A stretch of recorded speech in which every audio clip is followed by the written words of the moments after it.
आप सभी को मेरा राधे राधे। आज मैं आपको श्रावण के महीने में सुनाई जाने वाली सोमवार की कहानी सुनाती हूँ।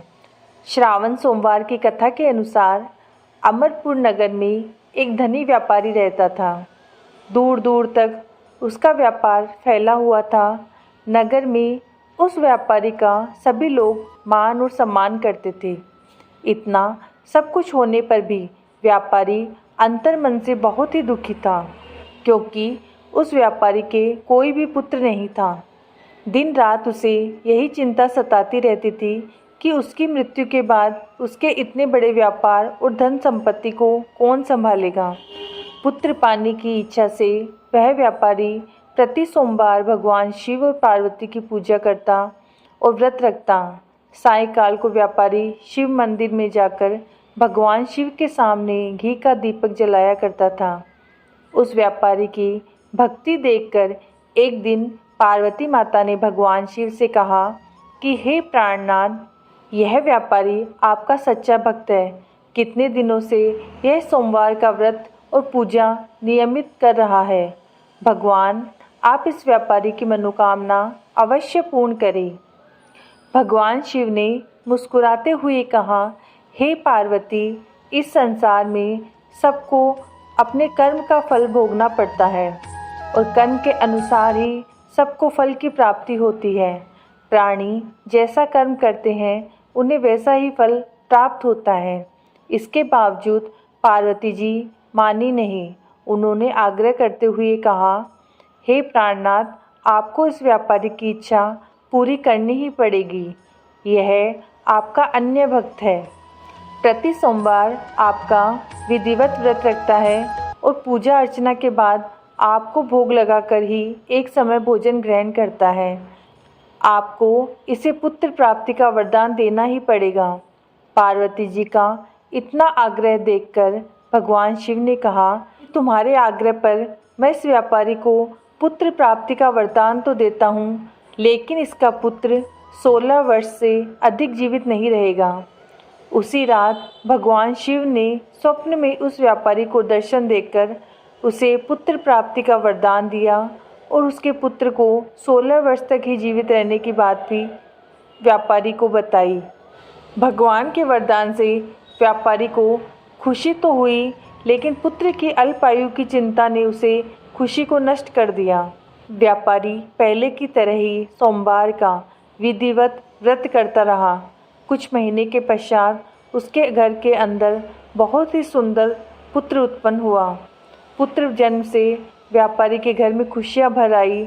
बहुत धूमधाम से पुत्र जन्म उत्सव समारोह मनाया गया। व्यापारी को पुत्र जन्म की अधिक खुशी नहीं हुई, क्योंकि उसे पुत्र की अल्पायु के रहस्य का भी पता था। यह रहस्य घर में किसी को नहीं मालूम था।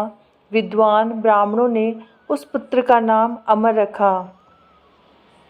जब अमर 12 वर्ष का हुआ तो शिक्षा के लिए उसे वाराणसी भेजने का निश्चय हुआ। व्यापारी ने अमर के मामा दीपचंद को बुलाया और कहा कि अमर को शिक्षा प्राप्त करने के लिए वाराणसी छोड़ आओ। अमर अपने मामा के साथ शिक्षा प्राप्त करने के लिए चल दिया। रास्ते में जहाँ भी अमर और दीपचंद रात्रि में विश्राम करते, वहीं यज्ञ करते और ब्राह्मणों को भोजन कराते थे। लंबी यात्रा के बाद अमर और दीपचंद एक नगर में पहुँचे। उस नगर के राजा की कन्या के विवाह की खुशी में पूरे नगर को सजाया गया। निश्चित समय पर बारात आ गई, लेकिन वर का पिता अपने बेटे के एक आंख से काने होने के कारण बहुत ही चिंतित था। उसे इस बात का भय सता रहा था कि राजा को इस बात का पता चलने पर कहीं वह विवाह से इनकार न कर दे, इससे उसकी बहुत बदनामी होगी। वर के पिता ने अमर को देखा तो उसके मस्तिष्क में एक विचार आया। उसने सोचा, क्यों न इस लड़के को दूल्हा बनाकर राजकुमारी से विवाह करा दूं और विवाह के बाद इसको धन देकर विदा कर दूंगा और राजकुमारी को अपने नगर में ले आऊँगा। वर के पिता ने इसी संबंध में अमर और दीपचंद से बात की। दीपचंद ने धन मिलने के लालच में वर के पिता की बात स्वीकार कर ली। अमर को दूल्हे के वस्त्र पहनाकर राजकुमारी चंद्रिका से विवाह करा दिया गया। राजा ने बहुत सा धन देकर राजकुमार को विदा किया। अमर जब लौट रहा था तो सच नहीं छिपा सका और उसने राजकुमारी की ओढ़नी पर लिख दिया कि राजकुमारी चंद्रिका, तुम्हारा विवाह तो मेरे साथ हुआ था। मैं तो वाराणसी में शिक्षा प्राप्त करने जा रहा हूँ। अब तुम्हें जिस नवयुवक की पत्नी बनना पड़ेगा वह कान्हा है। जब राजकुमारी ने अपनी ओढ़नी पर लिखा हुआ पढ़ा तो उसने कान्हे लड़के के साथ जाने से इनकार कर दिया। राजा ने सब बात जानकर राजकुमारी को महल में ही रख लिया। अमर अपने मामा दीपचंद के साथ वाराणसी पहुंच गया। अमर ने गुरुकुल में पढ़ना शुरू कर दिया। जब अमर की आयु 16 वर्ष हुई तो उसने एक यज्ञ किया। यज्ञ की समाप्ति पर ब्राह्मणों को भोजन कराया और खूब अन्न और वस्त्र दान दिए। रात को अमर अपने शयन कक्ष में सो गया। शिव के वरदान के अनुसार शयनावस्था में ही अमर के प्राण पखेरु उड़ गए। सूर्योदय पर मामा अमर को मृत देखकर रोने पीटने लगा। आसपास के लोग भी एकत्रित होकर दुख प्रकट करने लगे। मामा के रोने विलाप करने के स्वर समीप से गुजरते हुए भगवान शिव और माता पार्वती ने भी सुने। पार्वती जी ने भगवान से कहा, प्राणनाथ, मुझसे इसके रोने के स्वर सहन नहीं हो रहे हैं। आप इस व्यक्ति के कष्ट अवश्य दूर करें।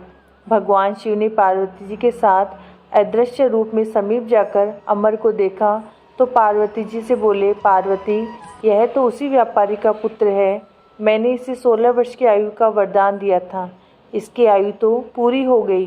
पार्वती जी ने फिर भगवान शिव से निवेदन किया, हे प्राणनाथ, आप इस लड़की को जीवित करें, नहीं तो इसके माता पिता पुत्र की मृत्यु के कारण रो रो कर अपने प्राण त्याग देंगे। इस लड़के का पिता तो आपका परम भक्त है, वर्षों से सोमवार का व्रत रखते हुए आपको भोग लगा रहा है। पार्वती जी के आग्रह करने पर भगवान शिव ने उस लड़के को जीवित होने का वरदान दिया और कुछ ही पल में वह जीवित होकर उठ बैठा। शिक्षा समाप्त करके अमर मामा के साथ अपने नगर की ओर चल दिया। दोनों चलते हुए उसी नगरी में पहुँचे जहाँ अमर का विवाह हुआ था। उस नगर में भी अमर ने यज्ञ का आयोजन किया।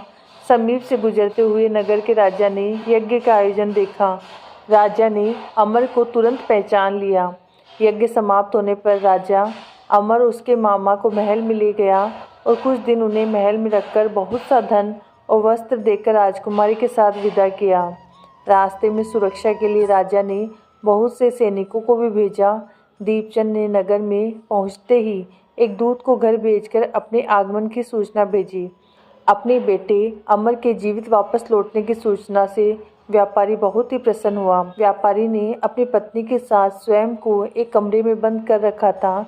भूखे प्यासे रहकर व्यापारी और उसकी पत्नी बेटे की प्रतीक्षा कर रहे थे। उन्होंने प्रतिज्ञा कर रखी थी कि यदि उन्हें अपने बेटे की मृत्यु का समाचार मिला तो दोनों अपने प्राण त्याग देंगे।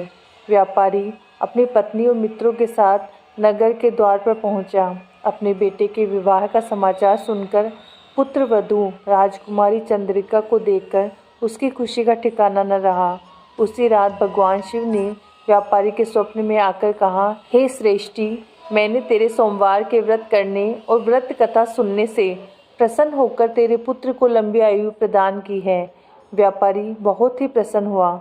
सोमवार का व्रत करने से व्यापारी के घर में खुशियाँ लौट आई। शास्त्रों में लिखा है कि जो स्त्री और पुरुष सावन के सोमवार का विधिवत व्रत करते हैं, व्रत कथा सुनते हैं, उनकी इच्छाएं भगवान शिव जरूर पूरी करते हैं। जय भोलेनाथ।